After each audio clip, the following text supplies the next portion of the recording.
He swore he'd never hurt me, but the bruises on my heart matched the ones on his lover's neck, my husband. The first time I saw them, I was folding his laundry, pulling a shirt from the hamper that didn't belong to him, reeking of someone else's perfume. When I confronted him, he laughed, called me paranoid, and pressed a kiss to my forehead, hands lingering a second too long on my shoulders. That night he came home late, lips swollen, the faint shadow of a bite mark peeking from under his collar.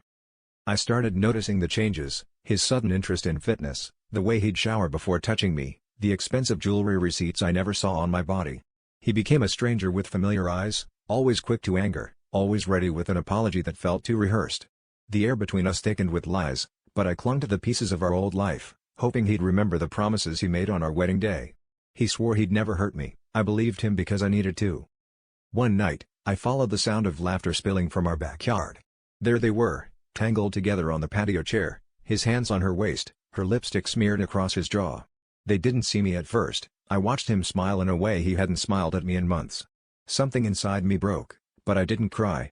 Instead, I stepped into the light, watched his face pale, watched her scramble and disappear into the night. He begged, but I just stared at the marks on his neck, realizing the bruises on my heart were self-inflicted. I left before sunrise, packed a bag and walked out the door, leaving my wedding ring on his pillow. I never asked for an explanation.